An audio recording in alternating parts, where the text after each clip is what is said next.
Very good morning students. एक नई आशा के साथ एक नए टॉपिक के साथ आपकी अनुमय बच्चों, आज हम लोग करेंगे द्रौपदी के द्वारा व्यंग्य और धृतराष्ट्र के द्वारा जुए की सहमति।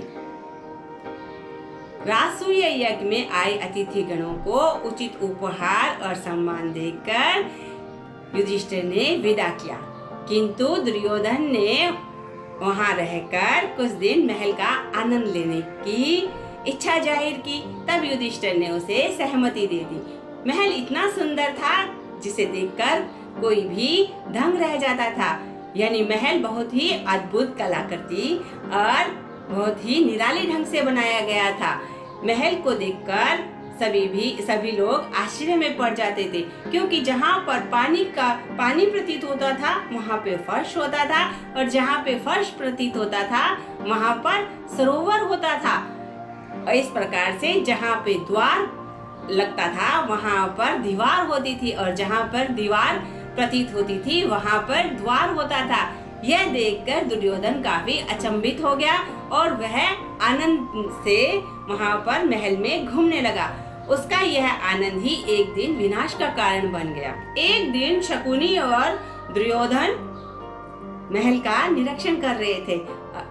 एक दिन शकुनी और दुर्योधन महल में घूम रहे थे और वे एक द्वार में प्रवेश करने वाले थे जिसे वे दीवार समझ रहे थे। एक दिन दुर्योधन और शकुनी महल में विचरण कर रहे थे। वे जिसे द्वार समझकर प्रवेश करने वाले थे, दरअसल में वो दीवार थी। तो दुर्योधन उससे टकरा गया। यह देखकर द्रौपदी उस पर हंस पड़ी। दुर्योधन ने इसे अपना अपमान समझा।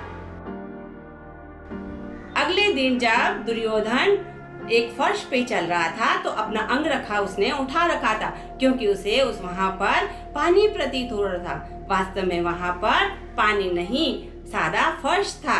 यह देखकर भी द्रौपदी मन ही मन मुस्कुराने लगी। वह कुछ ही कदम आगे बढ़ा था कि जहाँ पर उसे फर्श प्रतीत हो रहा था वहां पर एक सरोवर था। वह औंधे मुंह गिर पड़ा। तब द्रौपदी अपनी सखियों के साथ अट्ठास करके हंसी और कहा, अंधे का पुत्र अंधा। यह सुनकर दुर्योधन के क्रोध की सीमा न रही। उसने मन ही मन यह प्रतिज्ञा की कि द्रौपदी से इस अपमान का बदला अवश्य लेगा। उसने अपने इस विचार को मामा शकुनी से बताया और उसने कहा, हमें यथाशीघ्र इंद्रप्रस्थ पर आक्रमण करके उसे अपने अधीन कर लेना चाहिए। तब मामा शकुनी ने कहा, युद्ध करना बुद्धिमानी नहीं होगा, क्योंकि पांडव आप बहुत बलशाली बन चुके हैं। उन्हें युद्ध में जीतना असंभव है। यदि तुम चाहते हो उन्हें हराना तो चतुराई से हराओ। मेरे पास एक योजना है। यदि तुम मेरी योजना के अनुसार चलोगे तो न केवल इंद्रप्रस्थ हमारा होगा, बल्कि पांडव भी हमारे दास होंगे और द्रौपदी हमारी दासी होगी। शकुनी की बात सुनकर दुर्योधन अधीर हो गया और बोला, आपके पास ऐसी क्या रणनीति है, आप मुझे बताइए। तब शकुनी ने कहा कि युधिष्ठिर को चौसर का खेल बहुत पसंद है। हालांकि वह अनाड़ी है, लेकिन उसे वह खेल बहुत पसंद है। तुम हस्तिनापुर जाकर उसे चौसर के खेल के लिए आमंत्रित करो। मैं उसके साथ तुम्हारी तरफ से खेलूंगा। मेरे पास चौसर के पासे हैं जो मेरे पिता की हड्डियों से बने हैं और वे मेरे कहे अनुसार ही चलते हैं। यानी वे अभिमंत्रित पासे हैं, मेरी इच्छा के अनुसार ही वे पलट जाते हैं। तो तुम यदि उन्हें चौसर के खेल के लिए आमंत्रित करोगे तो उनकी हार निश्चित होगी, और इस प्रकार से पांडव हमारे दास होंगे और द्रौपदी हमारी दासी होगी। दुर्योधन उसी दिन हस्तिनापुर लौट आया और सीधा धृतराष्ट्र के महल में पहुंचा। उसने अपने पिता से चमत्कारी महल के बारे में बताया। उसने बताया कि पांडवों ने इंद्रप्रस्थ में एक ऐसा महल बनाया है जो अपने आप में अनुपम और अद्वितीय है। और दुर्योधन ने अपने अपमान की बात भी बताई। उसने कहा कि द्रौपदी ने न केवल मेरा अपमान किया है, बल्कि आपको भी अंधा कहा है। उसने मेरा अपमान करते हुए कहा है कि अंधे का पुत्र अंधा। यह सुनकर धृतराष्ट्र के क्रोध की सीमा न रही।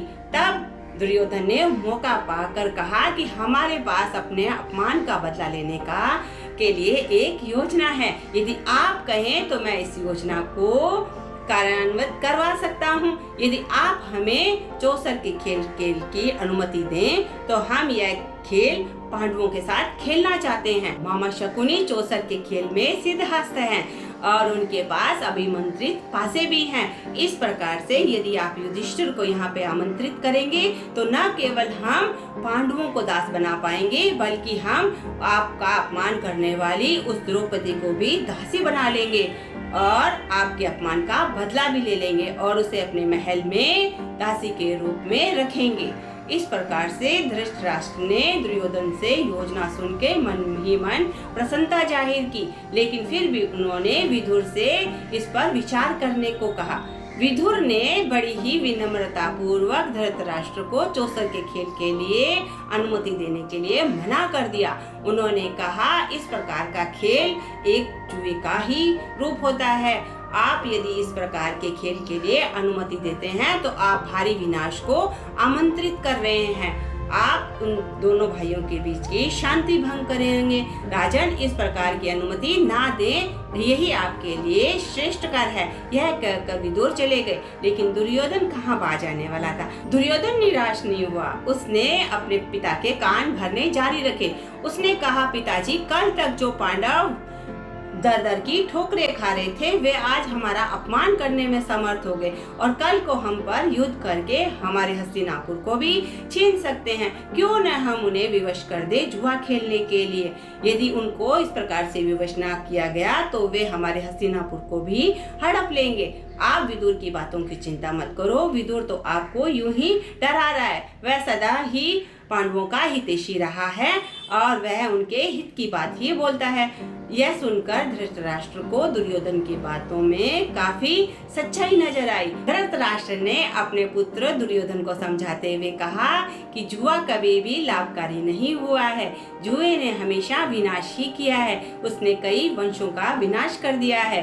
तुम पांडवों को भूलकर अपने राज्य का सुख भोगो। इस प्रकार से धृतराष्ट्र ने दुर्बुद्धि दुर्योधन को समझाने की बड़ी चेष्टा की, लेकिन दुर्योधन अपनी जिद पे अड़ा रहा।